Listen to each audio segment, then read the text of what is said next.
একটা শুটিংয়ের মাঝখানে পুলিশ মোতায়েন করতে হচ্ছে। লিটারালি পুলিশ জাস্ট দর্শককে সরাচ্ছে যে আমরা কাজ করছি, মানে এখানে কাজ হচ্ছে একটা, আপনারা এগিয়ে চলে আসবেন না। এটা বাংলাদেশে আমার মনে হয় একজনের জন্যই সম্ভব, one and only Shakib Khan. নমস্কার বন্ধুরা, আমি পৌশালী চলে এলাম আরও একটা নতুন ভিডিও নিয়ে।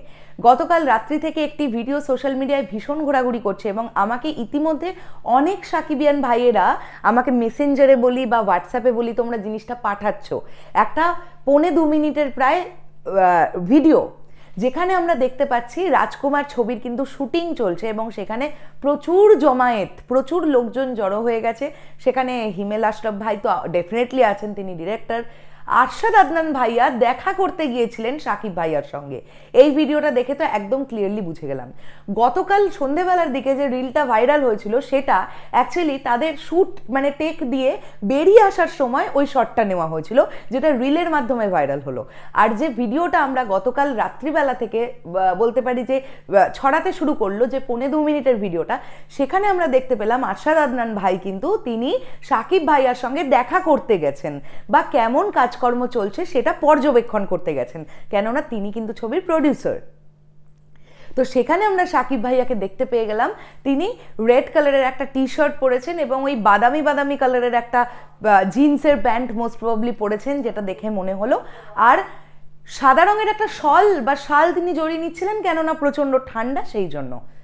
এবার এখানে একটা বক্তব্য আছে, সেটা হচ্ছে যে সকল সাকিবিয়ান ভাইরা বোনেরা এই ধরনের ভিডিওগুলো সোশ্যাল মিডিয়ায় আপলোড করছো, একটা জিনিস কিন্তু সকলে তোমরা একটুখানি খেয়াল রেখো, কোনো শুটিংয়ের দৃশ্য যেন তোমাদের ক্যামেরার বা তোমাদের ভিডিও রেকর্ডের মাঝখান থেকে বেরিয়ে না যায়।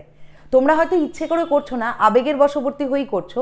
যেমন আমি পার্টিকুলার সেই ভিডিওটাতে শুনতে পেলাম কাট, সেই কাটটা বলছেন হিমেল আশরাফ, তার মানে একটা 2 সেকেন্ড বা 3 সেকেন্ডের হলেও শট সেখানেই নেওয়া হচ্ছিল, যেখানে প্রচুর অডিয়েন্স, প্রচুর দর্শক, প্রচুর সাকিবিয়ানরা জমায়েত হয়ে গিয়েছিল।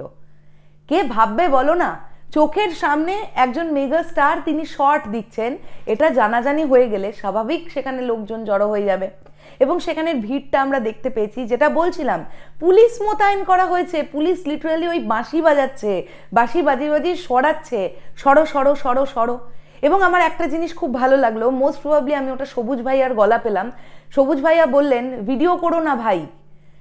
মানে সেখানে সবাইকে প্রচণ্ড সাবধানতা অবলম্বন করে থাকতে হচ্ছে, যে সাকিব খান তো আলটিমেটলি সাকিব ভাইয়াকে চোখের সামনে একবার দেখা এবং তাকে ফ্রেমবন্দি করে রাখাটা সবার ইচ্ছে। তার মধ্যে অত লোক, কাকে কিভাবে সামলানো হবে? এই যে দেখো না, যে ভিডিওটা এখন সোশ্যাল মিডিয়ায় ঘুরছে সেটাও টুক করে কেউ করে ফেলেছে, কিন্তু আটকানো যায়নি।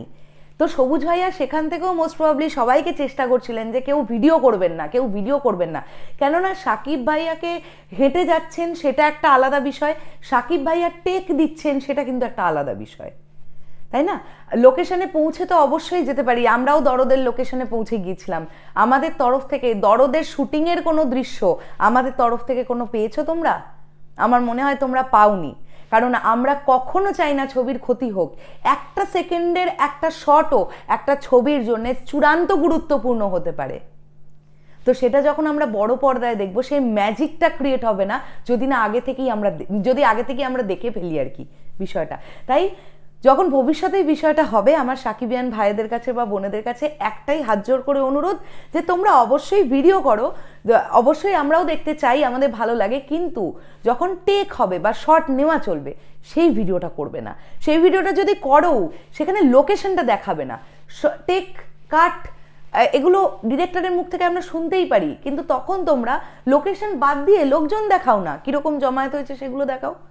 এক্স্যাক্টলি শটটা কিভাবে দিচ্ছেন সাকিব ভাই, আমি দেখলাম একটা কালভার্টের ওপর উনি বসে এরকম করে একটা টেক দিচ্ছেন, 1 সেকেন্ড বা 2 সেকেন্ডের শট হয়তো থাকবে, ওটা তার বেশি নয়, কিন্তু সেটাও কিন্তু ছবির জন্য অত্যন্ত গুরুত্বপূর্ণ একটা মোমেন্ট হতে পারে। চলো বন্ধুরা, তোমাদের কি বক্তব্য অবশ্যই কমেন্ট করে জানিও। আমি আশা করবো আমার উপরে কেউ রাগ করবে না। তো আমি জানি সর্বোপরি তোমরা তো এটা চাও যে সাকিব ভাইয়া 2024-এ প্রত্যেক কটা যেন তার মাস্টার স্ট্রোক হয়, আর আমাদেরকে কিন্তু তার ছবির পাশে এভাবেই সাপোর্ট দিয়ে থাকতে হবে উইদাউট এনি স্পয়লার, যেন কিচ্ছু লিক না হয়, লিক আউট না হয়, কিচ্ছু না। চলো বন্ধুরা, দেখা হচ্ছে আবার খুব শিগগিরই নতুন কোনো ভিডিও নিয়ে। তাহলে এখনের জন্য টাটা।